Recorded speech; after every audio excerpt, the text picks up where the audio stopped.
तो hey everyone, आज MR sir के 80 इंपॉर्टेंट टॉपिक्स की सीरीज का पार्ट 8 वीडियो होने वाला है। और अगर तुमने अभी तक पार्ट 1 टू पार्ट 7 नहीं देखा तो सबसे पहले जाकर उसे देख लो, ताकि तुम कंसेप्चुअल अंडरस्टैंडिंग काफी हद तक बेटर कर लोगे।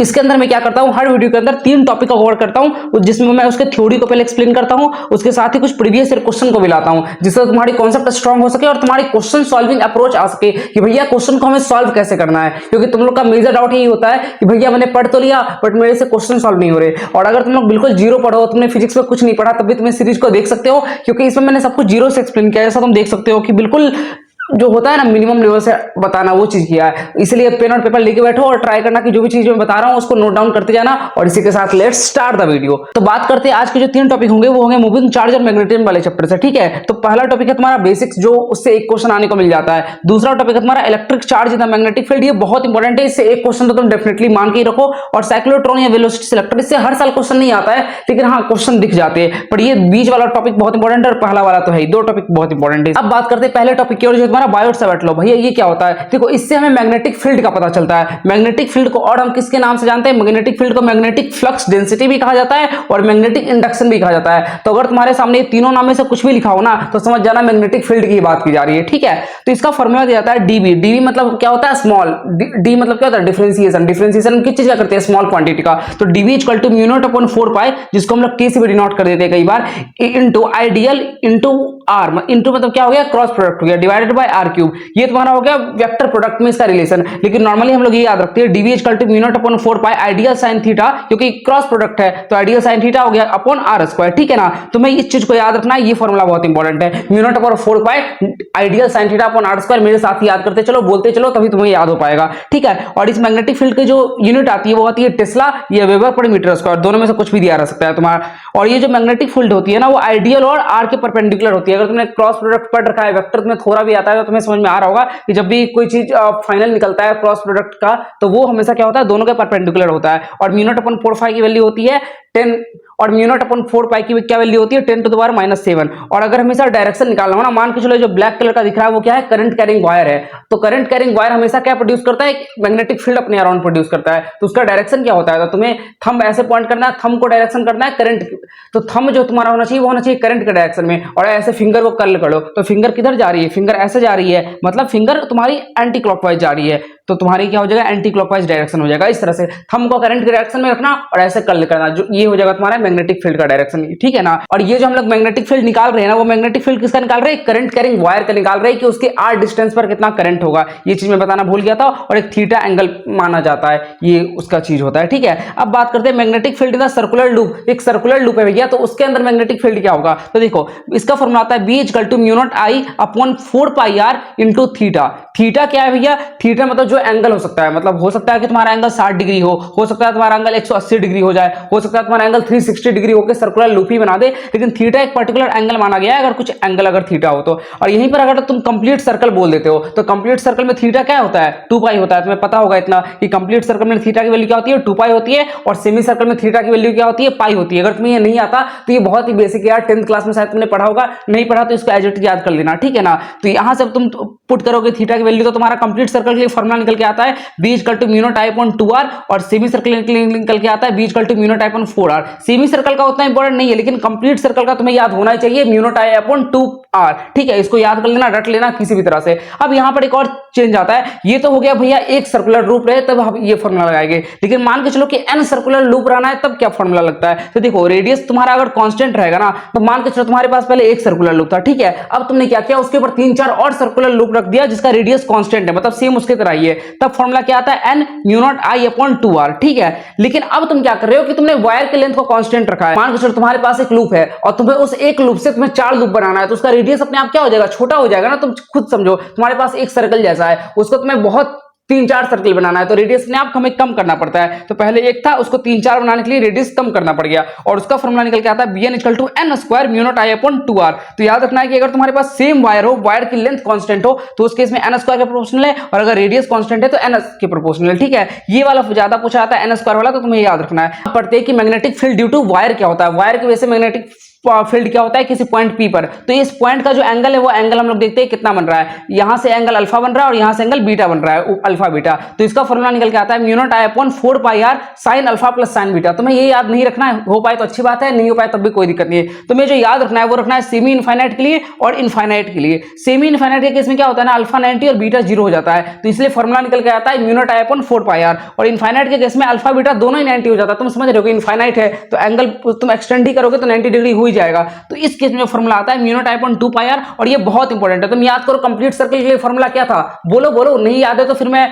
बताता हूं, फिर से तुमने नोट किया होगा ना, बताओ नोट देख के ही बता दो क्या है। Mu naught I upon 2 r, और यहां पे क्या आ रहा है mu naught I upon 2 pi r. तो इस चीज में गलती मत करना, इनफाइनाइट वायर के लिए ये होता है और सर्किल के लिए तुम्हारा क्या होता है mu naught I upon 2 r होता है। ये दोनों तुम्हें याद होने चाहिए। बाकी राम कहानी याद हो तो अच्छी बात है, नहीं याद हो तो कोई दिक्कत नहीं, लेकिन अगर तुम्हें ये याद नहीं होगा तो तुम ब्लंडर करके आओगे, क्योंकि वो क्वेश्चन बहुत ही सिंपल होते हैं, ठीक है। और अगर हम एक्सिस ऑफ द वायर पे पूछ दे कि मान के चलो ये वायर है और मैंने इसी पे पॉइंट पूछ दिया कि वायर के एक्सिस पर बताओ मैग्नेटिक फील्ड क्या है, तो उस केस में 0 निकल कर आ जाता है, क्योंकि हम जो देख रहे हैं फॉर्मूला वो r डिस्टेंस दूरी पर देख रहे हैं कि ये वायर है, वायर के r डिस्टेंस दूरी पे चलेगी और तब पूछ रहे हैं कि मैग्नेटिक फील्ड क्या आ रही है, ठीक है। अब बात करते हैं एक और कॉन्सेप्ट की, magnetic field at the axis of current carrying ring. अगर तुमने ये इलेक्ट्रिक फील्ड पढ़ा होगा तो इलेक्ट्रिक फील्ड में भी ऐसा ही हमने पढ़ा था, करंट कैरिंग रिंग के एक्सिस पर क्या होता है, उसी तरह से इसके एक्सिस, मान कर चलो ये रिंग है, रिंग के एक्सिस पर हम लोग जाके देख रहे हैं इस पॉइंट पर कि तुम्हारा जो मैग्नेटिक फील्ड की वैल्यू है वो क्या होती है। तो ठीक है, इसकी रेडियस हमने a मान ली है और इसकी जो दूरी है वो हमने x मानी है। तो इसका फॉर्मूला निकल के आता है bx equal to mu naught I upon a square divided by 2 into x square plus a square divided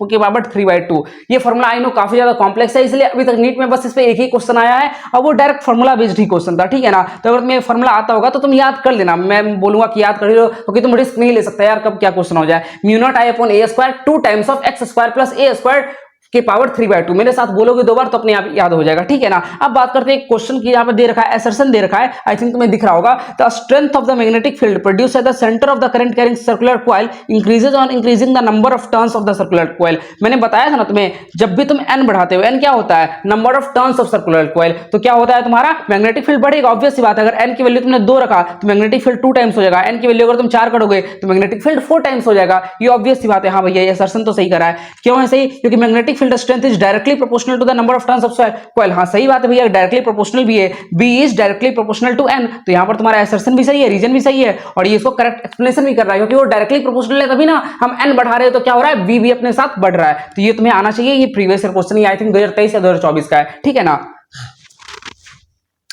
अब बात करते हैं अगले क्वेश्चन की, और जहां पे दे रखा है कि एक कॉइल है, उस कॉइल में कितने टर्न्स है 1000 टर्न्स है। नॉर्मली हमने क्या पढ़ा था, कॉइल का फॉर्मूला क्या होता है mu naught I upon 2r, क्योंकि कंप्लीट सर्कल था। लेकिन अब यहाँ पे कॉइल्स के 1000 टर्न है तो हमें क्या करना पड़ेगा, n से मल्टीप्लाई करना पड़ेगा। ये बहुत सारे लोग मिस्टेक करते हैं, इसलिए उनसे गलत हो जाता है। तुम्हें n से मल्टीप्लाई करना ही पड़ेगा, वरना तुम्हारा आंसर सही आ ही नहीं पाएगा यार, समझ रहे हो ना। तो इसके लिए तुम मल्टीप्लाई कर देना n से और ये तुम्हारा फॉर्मूला फाइनल निकल कर आ जाएगा। म्यू नॉट का वैल्यू पता है क्या होता है, 4 पाई इंटू 10 पावर -7 होता है, और n की वैल्यू 1000 दे रखी है, i की वैल्यू भी 1 दे रखी है, और 2r r की वैल्यू भी दे रखी है। सेंटीमीटर को मीटर में कन्वर्ट करना मत भूलना, वरना फिर आंसर गलत लिखकर आ जाएगा।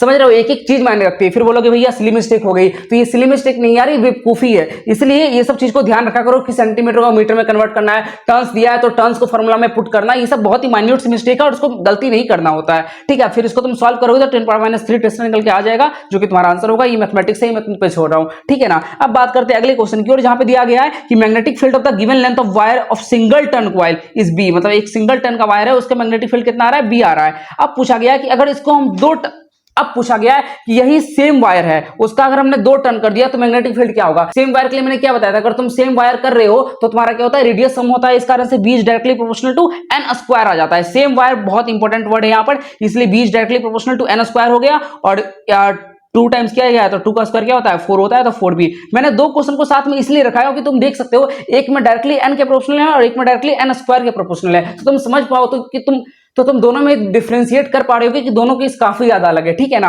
अब बात करते हैं अगले कॉन्सेप्ट की, जो कि magnetic field due two cylinder. तो देखो 2 टाइप के सिलेंडर होते हैं, एक होता है हॉलो सिलेंडर, एक होता है सॉलिड सिलेंडर, ठीक है। नॉर्मली जो एग्जाम में पूछा गया अभी तक बस सॉलिड सिलेंडर ही पूछा गया, हॉलो को भी पूछा ही नहीं गया है, तो ये तो तुम क्लियर ही रखो, ठीक है। हॉलो सिलेंडर की बात करें तो इसके अंदर कुछ होता ही नहीं है। जब अंदर कुछ नहीं है तो अंदर क्या मैग्नेटिक फील्ड होगा, नहीं भैया अंदर मैग्नेटिक फील्ड भी नहीं होगा। तो इनसाइड मैग्नेटिक फील्ड क्या होता है, इसका 0 होता है। सरफेस से पूछा जाए तो क्या होता है mu naught I upon 2 pi R, जैसा तुमने पढ़ा भी था यार, अभी तुमसे ही पढ़ अभी तुमने पढ़ कर आया था ना कि इनफाइनाइट कोई वायर है तो उसकी वजह से किसी पॉइंट आर पे क्या होता है, mu naught I upon 2 pi R. उस तरह से सरफेस पे mu naught I upon 2 pi R. Capital R का मतलब क्या हो गया, इसका रेडियस हो गया, और स्मॉल आर का मतलब क्या हो गया, कोई एक डिस्टेंस आर। और ये जो डिस्टेंस ली जाती है वो सेंटर से डिस्टेंस ली जाती है, बस याद रखना, सबसे इंपॉर्टेंट यही है। तो अगर बात की जाए इसकी ग्राफ की, तो पहले क्या हो रहा है, इनसाइड में जीरो है, तो मतलब ये जीरो, ये ग्राफ नहीं है, ये जीरो, इनसाइड में उसका मैग्नेटिक फील्ड की वैल्यू जीरो है। और उसके बाद क्या हो रहा है, वो इनवर्सली प्रोपोर्शनल टू आर की वैल्यू से वो घट रही है, तो ये डिक्रीज कर रही है, ठीक है। पर वही बात की जाए सॉलिड सिलेंडर की, तो इनसाइड की जो वैल्यू होती है वो होती है mu naught I x upon 2 pi R square.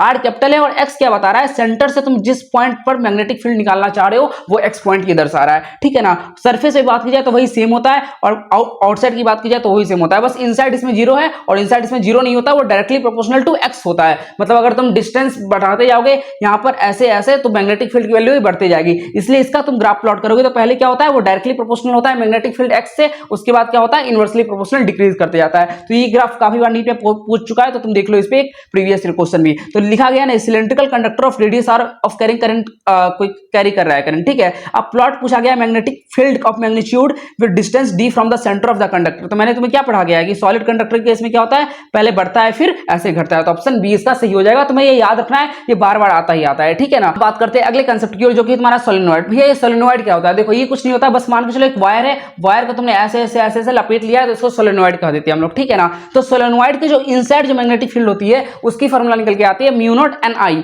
बस इतना सिंपल सा फॉर्मूला है, देख रहे हो कितना छोटा फॉर्मूला है। एन का मतलब क्या होता है भैया, तो देखो एन इक्वल टू क्या होता है, एन बाई एल। एन मतलब होता है नंबर ऑफ लूप, एल मतलब होता है सोलेनॉइड लेंथ, तुमको इतना याद रखना है बस, ठीक है ना। और सोलेनॉइड के आउटसाइड जो मैग्नेटिक फील्ड होता है वो जीरो होता है, तुम्हें ये याद रखना है। और सोलेनॉइड के एंड पे पूछा जाए तो mu naught N I upon 2 होता है। तो चलो याद करो मेरे साथ, सोलेनॉइड के अंदर मैग्नेटिक फील्ड क्या है, mu naught N I, and पर क्या है, mu naught N I by 2, और बाहर की तरफ क्या है, जीरो। बस तीन चीजें यार उसको तुम्हें याद रखनी है। और यहाँ पे एन का मतलब क्या होता है, एन का मतलब होता है एन बाई एल। एन होता है तुम्हारा नंबर ऑफ टर्न्स कितने हैं, और एल मतलब होता है सोलेनॉइड की लेंथ कितनी है, ठीक है ना। अब बात करते हैं एक और कॉन्सेप्ट की, जो कि टोरॉइड। ये कम पूछा जाता है लेकिन तब भी तुम जान लो, टोरॉइड के जो अंदर मैग्नेटिक फील्ड होता है ना, देखो ये इस तरह का कोई मटेरियल होता है, एक मटेरियल है तुम्हारा, उस पर हमने वॉयल लपेट दिया है, तो उसके अंदर की तरफ जो मैग्नेटिक फील्ड है तुम्हें दिख रहा है ना, ये पूरा जो स्पेस है, यहां पर मैग्नेटिक फील्ड क्या होता है, जीरो होता है। लेकिन अगर तुम इसमें मैग्नेटिक फील्ड पूछोगे, मतलब जो मटेरियल है, मटेरियल के अंदर क्या मैग्नेटिक फील्ड है, तो उसकी वैल्यू निकल कर आती है mu naught N I same as the solenoid. लेकिन यहां पर जो एन की वैल्यू होती है वो भी क्या होती है, एन डिवाइडेड बाई एल। लेकिन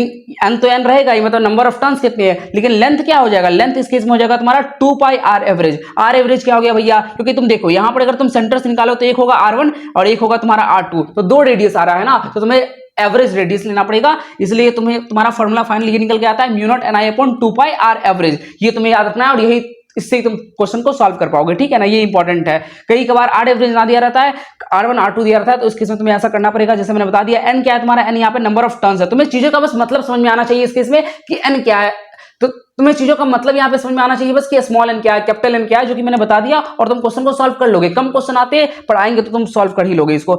एक क्वेश्चन को देखो, यहां पे दिया एक सोलेनॉइड है जिसकी लेंथ कितनी है, 50 सेंटीमीटर है और 100 टर्न्स है, इतना करंट कैरी कर रहा है, तो बताओ मैग्नेटिक फील्ड क्या है। बहुत सिंपल सा फॉर्मूला है, म्यू नॉट एन आई होता है। हम क्या करेंगे, सबसे पहले एन की वैल्यू निकालेंगे कि स्मॉल एन है क्या। तो देखो स्मॉल एन इक्वल टू मैंने क्या बताया था, capital N divide by L. Capital N की वैल्यू क्या दी हुई है, 100 टर्न्स है तो 100 हो जाएगा, और लेंथ कितना है, 50 सेंटीमीटर, लेकिन हमें इसको मीटर में कन्वर्ट करना है। तो अगर मीटर में कन्वर्ट करोगे तो कितना आएगा, 0.5 आएगा। तो स्मॉल एन की वैल्यू क्या निकल गई, 200 टर्न्स पर मीटर, ठीक है। आई की वैल्यू तुम्हें पता है तो पुट कर दो वैल्यू, ये म्यू हो गया, ये एन हो गया, ये आई हो गया, आंसर निकल जाएगा। सबसे मेन इंपॉर्टेंट इसमें ये है कि स्मॉल एन की तुम वैल्यू फाइंड कर सको। अब दूसरा क्वेश्चन देखो, इसमें स्मॉल एन की वैल्यू ही पहले से दे रखा है। अब तुम देख सकते हो long solenoid of radius 1 millimetre has 100 turns per millimetre. तो ये जो तुम्हें वैल्यू दिख रही है ना 100 टर्न्स पर मिलीमीटर, ये किसकी वैल्यू है, ये स्मॉल एन की वैल्यू है। और यहाँ पे जो 100 टर्न्स दिख रहा था वो किसकी वैल्यू थी, कैपिटल एन की वैल्यू थी। आई थिंक तुम डिफरेंशिएट कर पा रहे होगे दोनों क्वेश्चन में क्या डिफरेंस है। लोग यहीं पर गलती करते हैं, इसलिए मैं जान के कॉन्ट्रास्टिंग क्वेश्चन ला रहा हूं ताकि तुम गलती ना करो एग्जाम में कि भैया मैंने स्मॉल एन को कैपिटल एन समझ लिया, कैपिटल एन को स्मॉल एन समझ लिया।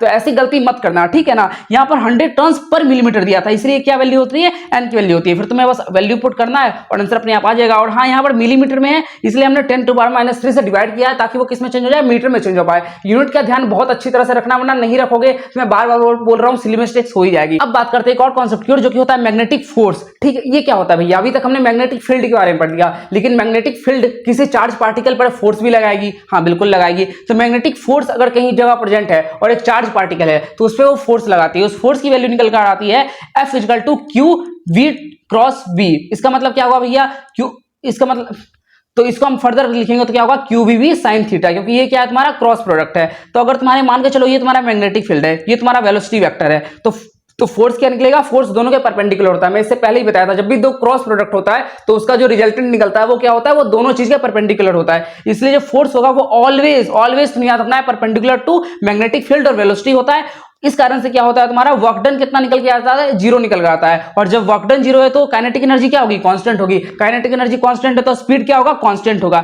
लेकिन यहां पर ध्यान से सुनो, वेलोसिटी कांस्टेंट नहीं होता। क्यों नहीं होता, क्योंकि डायरेक्शन चेंज होते रहता है। तो इस केस में क्या होता है, वर्क डन जीरो है इसलिए kinetic energy constant, speed constant. Kinetic energy scalar quantity है इसलिए वो कांस्टेंट होता है। लेकिन वेलोसिटी और मोमेंटम क्या है, एक वेक्टर क्वांटिटी है इसलिए वो वेरिएबल होता है, क्योंकि डायरेक्शन चेंज हो रहा है। तो ये याद रखना है, मैग्नेटिक फील्ड क्या करता है, केवल और केवल बस डायरेक्शन ही चेंज कर सकता है चार्ज पार्टिकल का, कभी उसकी न्यूमेरिकल वैल्यू या कभी उसकी स्पीड चेंज नहीं करता। ये बहुत इंपॉर्टेंट है, इस पे स्टेटमेंट आ सकता है, इस पे असर्शन रीजन भी आ सकता है, तुम्हें इसको गलत नहीं करना है, ठीक है ना। अब बात करते हैं अगले कॉन्सेप्ट की, जो कि है path of the charge particle. अगर कोई चार्ज पार्टिकल मैग्नेटिक फील्ड में है तो उसका पाथ क्या होगा भैया, देखो उसका पाथ या तो स्ट्रेट लाइन हो सकता है या तो सर्कुलर हो सकता है। अगर जो वेलोसिटी है वो तुम्हारा मैग्नेटिक फील्ड के डायरेक्शन में है तो थीटा कितना निकल के आ जाएगा भैया, थीटा जीरो निकल कर आएगा। थीटा जीरो निकल के आएगा तो फोर्स की वैल्यू भी जीरो हो जाएगी। लेकिन अगर यहां पर जो वेलोसिटी है वो मैग्नेटिक फील्ड के परपेंडिकुलर, ये वेलोसिटी हो गई, ये मैग्नेटिक फील्ड हो गई, तो इस केस में एंगल कितना बन रहा है, 90 डिग्री। तो फोर्स नॉन जीरो होगा और जो पाथ बन के आता है वो क्या आता है, सर्कुलर पाथ आता है। और इस केस में क्या होता है, मान के चलो ये तुम्हारा मैग्नेटिक फील्ड है किसी भी तरह से,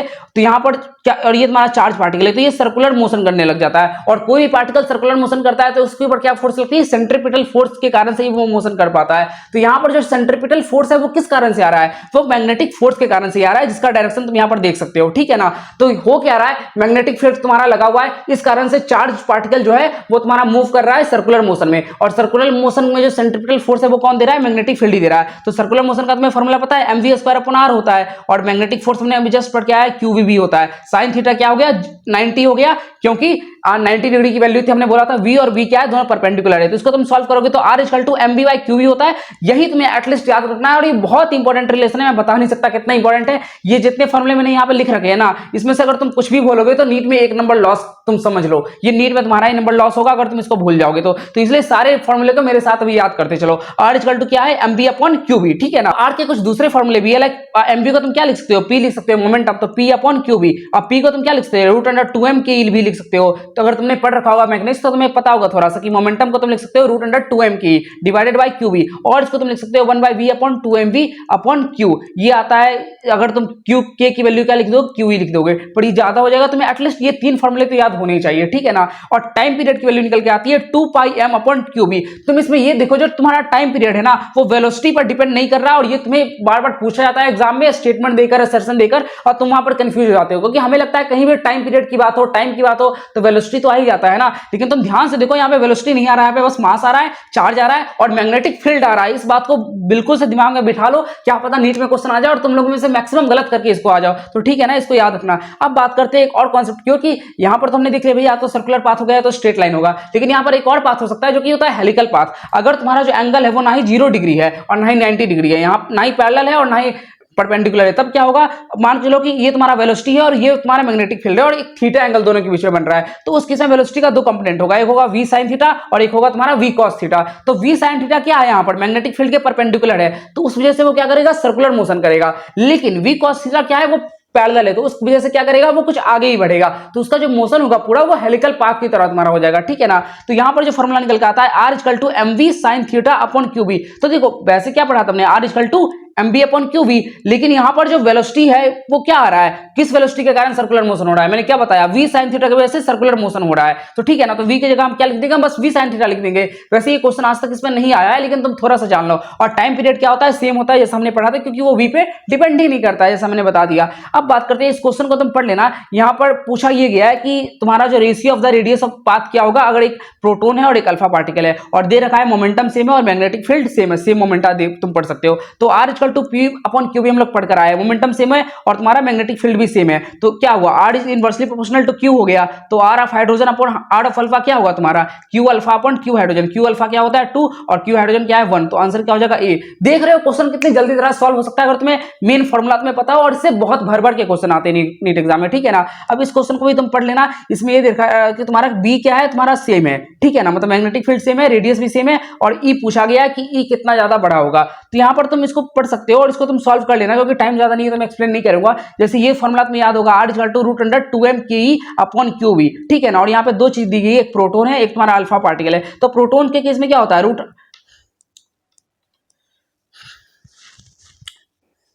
तो प्रोटॉन के केस में क्या होगा, root under 2m kp upon QV, ठीक है ना, क्योंकि QV कितना होता है, Q ही होता है, और kp है ही, मास भी प्रोटॉन का m ही होता है। लेकिन जो अल्फा पार्टिकल है उसका मास क्या होगा, 4 times of mass of proton होगा, तो क्या होगा 4m हो जाएगा। और Q क्या होगा, वो भी 2 टाइम्स ऑफ Q हो जाएगा। तो इसको अगर तुम सॉल्व करोगे तो 2 से 2 कट जाएगा, और रेडियस ऑफ प्रोटॉन क्या हो जाएगा, रेडियस ऑफ अल्फा के तुम इक्वल ही देखोगे, ठीक है ना। तो इससे क्या पता चल रहा है, kp इज इक्वल टू क्या हो जाएगा, k अल्फा।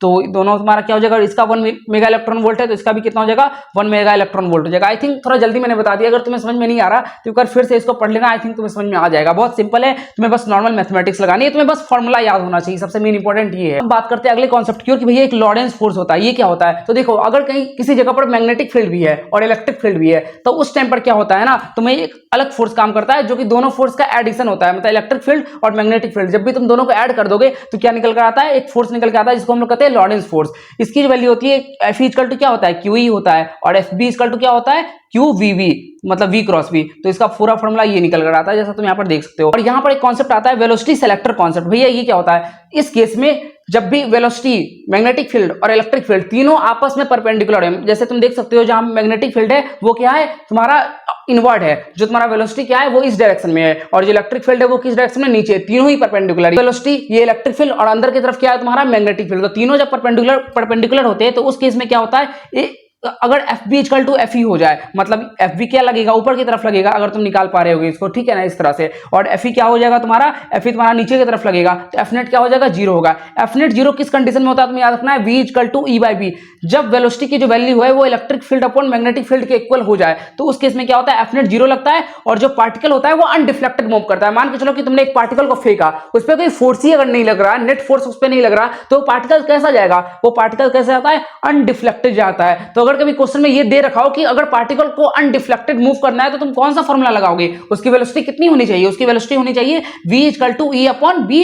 और ये तुम्हारा क्या होता है, पार्टिकल अनडिफ्लेक्टेड जाएगा, और ये वेलोसिटी सेलेक्टर का काम करता है, मतलब उस पर नेट फोर्स 0 लगेगा। ये फॉर्मूला बहुत ज्यादा इंपॉर्टेंट है, बहुत बहुत ज्यादा, इसको याद रखना ही है, ठीक है ना। यहां पर एक और क्वेश्चन तुम देख सकते हो कि particle of mass m charge q kinetic energy t enter से transverse uniform magnetic field. Transverse का मतलब होता है परपेंडिकुलर, ठीक है ना। ऑफ मैग्नेटिक फील्ड b दे रखा है, आफ्टर 3 सेकंड काइनेटिक एनर्जी क्या होगा। तो मैंने तुम्हें क्या बोला है, जब भी कोई चार्ज पार्टिकल मूव करता है मैग्नेटिक फील्ड में, तो उसकी जो काइनेटिक एनर्जी होती है वो क्या होती है, चेंज होती है। बताओ चेंज होगी क्या, अरे नहीं भैया, चेंज कैसे हो सकती है, क्योंकि वर्क डन 0 होता है, इसलिए काइनेटिक एनर्जी सेम होगी, टी के इक्वल हो जाएगी, कुछ चेंज नहीं होता है। तो देख रहे हो क्वेश्चन को तो कितनी जल्दी तरह से सॉल्व कर सकते हो। अब बात करते हैं अगले कॉन्सेप्ट की, और इस पे क्वेश्चन कम आता है लेकिन तब भी तुम पढ़ लो।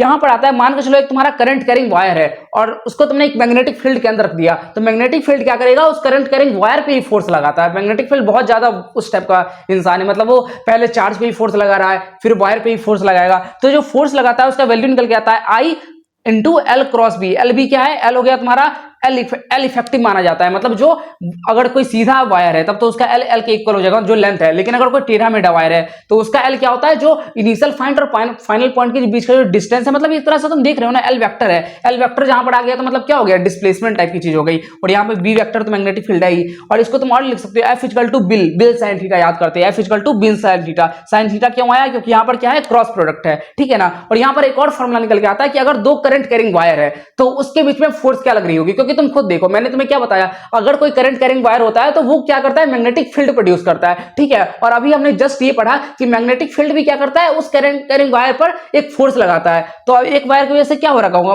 अब एक वायर की वजह से क्या हो रहा होगा, मैग्नेटिक फील्ड प्रोड्यूस कर रहा होगा, और दूसरा वायर क्या हो रहा होगा, उस पर फोर्स लग रहा होगा। तो यहां पर जो फोर्स की वैल्यू निकल के आती है कि F force per unit length, ये तुम्हें याद रखना है, फोर्स पर यूनिट लेंथ क्या होता है, mu naught I1 I2 upon 2 pi R. I1 I2 होगा, यहाँ पर लिखना मैं भूल गया, mu naught I1 I2 upon 2 pi are. और इसको तुम्हें अच्छे से याद रखना है, इस पे क्वेश्चन आ चुका है और ये तुम्हें नहीं भूलना है। यहाँ पर एक और कॉन्सेप्ट आता है छोटा सा, कि अगर तुम्हारा एक लूप है, ठीक है, उसको हमने यूनिफॉर्म मैग्नेटिक फील्ड में रख दिया तो उसकी एल इफेक्टिव कितनी हो जाएगी, एक लूप की एल इफेक्टिव कितनी होगी, 0 होगी। ऑब्वियस सी बात है भैया, अगर तुम एक सर्कल बना देते हो तो उसका डिस्प्लेसमेंट 0 होता है। तो इसलिए इसमें फोर्स जो लगेगा, नेट फोर्स, उसकी वैल्यू कितनी आती है, 0 निकल के आती है। लेकिन जो टॉर्क होता है, टॉर्क लगता है उस पर, उसकी वैल्यू होती है m क्रॉस b, मतलब mb sin थीटा। ये बहुत इंपॉर्टेंट, इसमें भी बहुत बार क्वेश्चन आ चुका है कि अगर हमने एक करंट कैरिंग कॉइल को मैग्नेटिक फील्ड के अंदर रखा और वो मैग्नेटिक फील्ड कैसी है, यूनिफॉर्म है, तब उस पर फोर्स क्या लगेगा, 0 लगेगा और टॉर्क कितना लगेगा, m क्रॉस b लगेगा। लेकिन यहीं पर यूनिफॉर्म की जगह नॉन यूनिफॉर्म हो जाता है, तब उस पर फोर्स कितना लगता है, नॉन 0 लगता है। और टॉर्क क्या लगता है, टॉर्क तो mb sin थीटा, वो तो लगेगा ही लगेगा, ठीक है ना। आई थिंक तुम्हें समझ में आना चाहिए। और अब बात करते हैं एक और छोटे से कॉन्सेप्ट की, जो कि साइक्लोट्रॉन। इसको तुम्हें एज इट इज याद रखना है, ये आई थिंक सिलेबस में नहीं है, लेकिन तब भी थोड़ा सा पढ़ ही लो। साइक्लोट्रॉन का यूज करते हैं हम लोग H+ न्यूट्रॉन और अल्फा पार्टिकल के लिए, इलेक्ट्रॉन और न्यूट्रॉन के लिए इसको यूज नहीं किया जा सकता। सबसे पहली बात यही आती है। और इस केस में जो वर्क डन निकलता है वो हमारा क्या निकलता है, काइनेटिक एनर्जी मैक्सिमम के इक्वल निकलता है। इसका फॉर्मूला निकल कर आता है 2π² mu square r square. Mu क्या है तुम्हारे यहाँ पे, फ्रीक्वेंसी है। आई नो काफी बड़ा फॉर्मूला है, लेकिन तुम इसको डायरेक्ट याद कर रख लो, अभी तुम डिराइव करने जाओगे काफी टाइम लग जाएगा। या फिर तुम एक और फॉर्मूला याद रख सकते हो, Q² B² R²/2m। तुम्हें दोनों ही याद रखना है, ऐसा नहीं कोई एक याद रख लो, दोनों में से जो एग्जाम में दिखेगा तुम उसको अब मार देना, ठीक है। और यहाँ पे जो टाइम पीरियड की वैल्यू निकल के आती है वो आती है 2πm/qb। ये सेम टाइम पीरियड तुम्हें याद हो रहा होगा, हमने पढ़ा था अगर कोई चार्ज पार्टिकल के ऊपर मैग्नेटिक फोर्स लग रहा है, सेम टाइम पीरियड होता है, चेंज नहीं होता। और टाइम पीरियड और अगर मैं फ्रीक्वेंसी निकालना है तो फ्रीक्वेंसी इक्वल टू क्या होता है, 1 टाइम पीरियड, तो इक्वल टू qb/2πm, ठीक है ना। ये फ्रीक्वेंसी निकल जाएगा ऑसिलेटर की। ओके, अब बात करते हैं एक और छोटे से कॉन्सेप्ट की। और आई नो इस पे बहुत बार से क्वेश्चन नहीं आ रहा, लेकिन क्या पता आ सकता है, गैल्वेनोमीटर एंड इट्स कन्वर्जन। अगर कोई गैल्वेनोमीटर है ना, तो उसको तुम एमीटर ही बना सकते हो और उसको तुम वोल्ट मीटर ही बना सकते हो। अगर तुम उस गैल्वेनोमीटर को एमीटर बनाना चाहते हो तो उसके लिए तुम्हें क्या करना पड़ेगा। और यहाँ पर जैसे तुम देख सकते हो, G मतलब क्या है, गैल्वेनोमीटर। और अगर तुम्हें उसको एमीटर में कन्वर्ट करना है तो तुम्हें उसके लिए क्या करना पड़ेगा, उसके पैरेलल में एक रेजिस्टेंस लगाना पड़ेगा। और उस रेजिस्टेंस को हम लोग क्या बोलते हैं, संट बोलते हैं। संट मतलब क्या होता है, एक रेजिस्टेंस जिसकी रेजिस्टेंस क्या होती है, लो होती है। ये तुम्हें याद रखना है। और अगर तुम्हें उस गैल्वेनोमीटर को वोल्टमीटर के अंदर कन्वर्ट करना है तो तुम्हें क्या करना पड़ेगा, उसके साथ एक रेजिस्टेंस लगाना पड़ेगा सीरीज में, और उस रेजिस्टेंस की वैल्यू क्या होगी, काफी ज्यादा हाई होगी, ठीक। इसलिए तुम यहाँ पे देख सकते हो कि अगर हम इसको सॉल्व करना चाहे तो G मतलब क्या हो गया, रेजिस्टेंस ऑफ द गैल्वेनोमीटर, ठीक है, इनटू IG, मतलब दोनों का पोटेंशियल डिफरेंस सेम है, इसके बीच का और इसके बीच का। ऑब्वियस सी बात है, जब भी कोई दो चीज पैरेलल में होती है तो उसका पोटेंशियल डिफरेंस सेम होता है। तो IR equal to I into R, मतलब इस पे अगर पूरी करंट आई जा रही है तो गैल्वेनोमीटर को IG मिलेगी और इसको कितना मिलेगी, I माइनस IG मिलेगी। तो ये हो जाएगा I into R into I minus I into R, ठीक है ना। इतना तुम्हें समझ में आ रहा हो। इस केस में क्या होता है, अगर तुम V निकालना चाहो तो V इक्वल टू क्या होता है, IR। I क्या जा रहा है, IG जा रहा है, और G प्लस R तुम्हारा क्या हो जाएगा, टोटल रेसिस्टेंस इसका हो जाएगा। और यहाँ पर एक और छोटा सा चीज आता है कि अगर तुम्हें रेसिस्टेंस ऑफ द गैल्वेनोमीटर निकालना है तो वो क्या होता है, I/V होता है। I क्या होता है, करंट सेंसिटिविटी, और V क्या होता है, वोल्टेज सेंसिटिविटी। नॉर्मल हम क्या पढ़ते हैं, R इक्वल टू V/I पढ़ते हैं ना, लेकिन इस केस में क्या होता है, R equal to IS/VS। IS क्या है, करंट सेंसिटिविटी, V क्या है, वोल्टेज सेंसिटिविटी। इस पे अगर तुम्हें मिलेगा तो डायरेक्ट न्यूमेरिकल मिलेगा कि तुम्हें करंट सेंसिटिविटी दे रखी होगी, वोल्टेज सेंसिटिविटी दे रखी होगी, तुम्हें डायरेक्ट RG पूछा गया होगा और तुम उसको निकाल लोगे, ठीक है ना। अब बात करते हैं कुछ छोटे से क्वेश्चन की, और जैसा तुम इसको देख सकते हो यहाँ पर एक सर्किट है, ठीक है। इसको क्वेश्चन को तुम पढ़ लेना, ये ऐसा रिप्रेजेंट कर रहा है। अब पूछा गया है कि इसकी जो एमीटर की जो रीडिंग होगी वो क्या होगी। तो एमीटर किसको रीड करता है, एमीटर रीड करता है करंट कितना जा रहा है, और वोल्टमीटर किसको रीड करता है कि वोल्टेज कितना है, पोटेंशियल डिफरेंस कितना है। तो सबसे पहले तुम्हें रेजिस्टेंस ऑफ द एमीटर निकालना पड़ेगा। ये पूरा क्या है, एमीटर है, तो इसका रेजिस्टेंस तुम क्या निकालोगे, R1 R2 divided by R1 plus R2। इसलिए मैं बोल रहा हूँ कि तुम्हें पिछला वाला पार्ट देखा होना चाहिए। अगर तुम पिछला पार्ट नहीं देख के आओगे तो तुम्हें समझ में नहीं आ रहा होगा क्या चल रहा है। तो इसको तुम सॉल्व करोगे तो 19.2 निकलेगा। ये दोनों सीरीज में हो गए तो तुम दोनों को ऐड कर दोगे तो R इक्विवेलेंट कितना निकलेगा, 60 ओम निकल के आ जाएगा, ठीक है ना। तो अब तुम क्या करोगे, I इक्वल टू V/R करोगे तो 30/60। V की वैल्यू कितनी दे रखी है, 30 वोल्ट दे रखी है, तो तुम निकालोगे तो हाफ एम्पियर आंसर आ जाएगा, जो कि ऑप्शन डी है, ठीक है। अब अगला जो क्वेश्चन है वो मैं तुम पे छोड़ रहा हूँ, मैं PDF अपलोड कर दूंगा टेलीग्राम चैनल पे, क्योंकि टाइम काफी ज्यादा हो रहा है, ठीक है ना यार। और ये वाला क्वेश्चन तो सिंपल ही है, इसको तुम देख ही लेना। तो यही थी आज की वीडियो में। आई होप कि तुम्हें वीडियो पसंद आई हुई तो वीडियो को लाइक और चैनल को सब्सक्राइब कर देना, और तब तक के लिए पढ़ते रहो, मचाते रहो। Love you all, bye bye.